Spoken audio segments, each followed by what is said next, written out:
Bonjour à tous et bienvenue à notre incontournable rendez-vous, le secret d'une piscine réussie.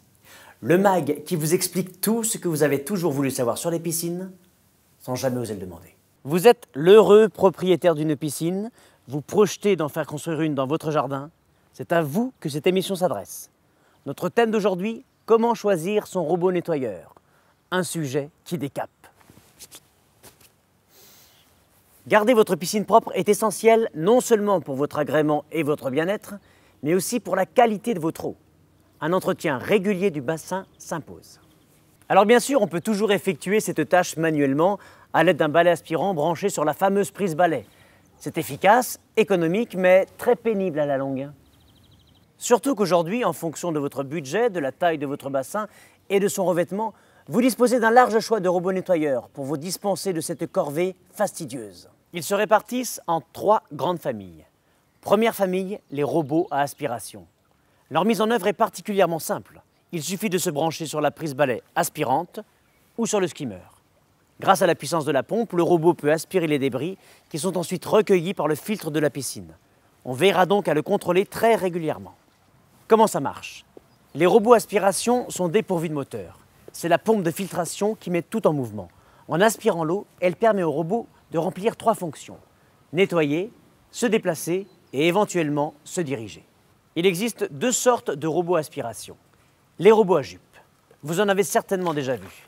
Ils avancent par à-coups, émettant des claquements caractéristiques et leur déplacement est aléatoire. Ces robots conviennent particulièrement pour les bassins de petite taille et de forme simple, en particulier les piscines hors sol. Les robots à turbine sont plus élaborés et donc un peu plus chers. Ils offrent une couverture plus complète et plus rapide du fond du bassin grâce à leur système de déplacement programmé qui leur permet d'aller partout. Les robots à turbine constituent sans doute à l'heure actuelle la solution de nettoyage au meilleur rapport qualité-prix-efficacité pour les bassins de taille standard. Venons-en maintenant à la deuxième famille, celle des robots à pression. On les appelle ainsi parce que contrairement aux robots aspiration, les robots à pression sont connectés à une prise balai refoulante et non pas aspirante. C'est-à-dire que l'eau en sortie de filtre est refoulée par la pompe vers le robot. Comment ça marche? Et oui, en effet, comment en refoulant de l'eau peut-on aspirer des débris? C'est très simple. Lorsque l'on réduit le diamètre d'une canalisation, cela entraîne une augmentation de la vitesse de l'eau qui génère une aspiration.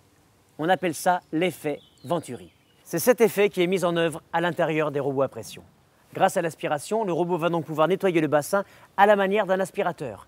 Les débris sont collectés dans un sac qu'il faudra vider régulièrement pour conserver l'efficacité du robot. Il faut savoir que la plupart des robots à pression nécessitent pour fonctionner l'installation d'une pompe supplémentaire appelée surpresseur.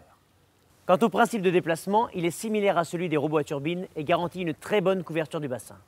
On peut donc utiliser les robots à pression dans la plupart des piscines enterrées, y compris celles de grande dimension. Au final, s'il est très efficace, ce système présente l'inconvénient d'être assez énergivore et de requérir une installation dédiée. Vous saurez vraiment tout sur les solutions de nettoyage lorsque je vous aurai présenté la 3e et dernière famille, celle des robots électriques. Autonomes, les robots électriques ne sont pas connectés au réseau hydraulique du bassin.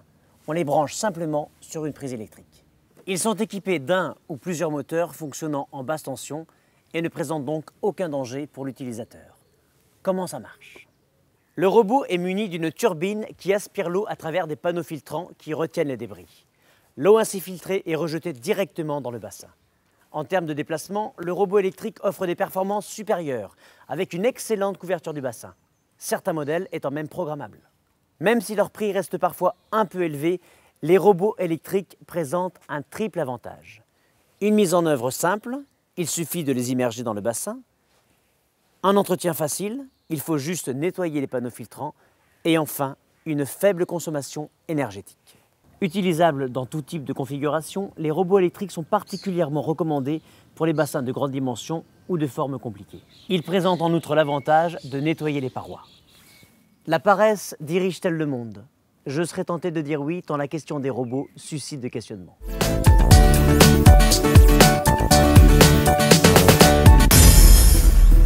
Ophélie de Montpellier n'est pas tranquille. Un robot électrique, mais n'est-ce pas extrêmement dangereux dans l'eau? S'interroge-t-elle. Calmez vos angoisses, inquiète Ophélie. Le courant utilisé est un courant de sécurité très basse tension et donc pas de risque pour vous. Veillez cependant à ce que la prise électrique dans laquelle vous branchez votre robot soit toujours éloignée de moins 3,50 m du bassin. Valérie de Cassis n'y va pas par 4 chemins. Existe-t-il un robot où il n'y a rien à faire, nous demande-t-elle. Méridionale Valérie, votre recherche systématique du farniente vous honore. Cependant, je dois vous décevoir, un tel robot n'existe pas. Il faudra toujours au moins le rentrer et le sortir de l'eau et le nettoyer de temps en temps. Je sais, c'est dur. Marie-Cécile de Saint-Jean-de-Luz entend bien ne pas se suréquiper inutilement. Est-il indispensable d'avoir un robot ? S'interroge-t-elle. Intraitable Marie-Cécile, non, en effet, rien ne vous y oblige. Cependant, l'expérience montre que passé l'enthousiasme des premiers jours, le nettoyage manuel devient vite une corvée très ennuyeuse. La question d'un robot prend alors tout son sens. Marc de Compiègne aimerait en être sûr. Puis-je utiliser mon robot pour nettoyer le bassin à la sortie de l'hiver ? Optimiste Marc, c'eût été plaisant, malheureusement je vous le déconseille fortement.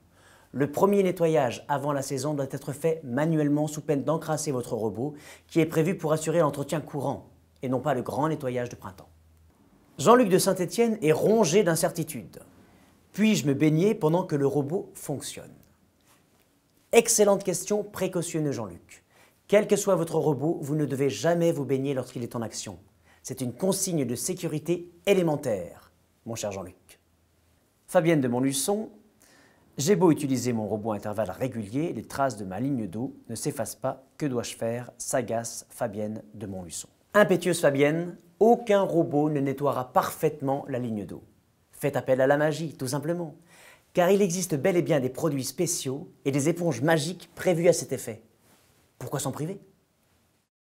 Alors, robot aspiration, à pression ou robot électrique ?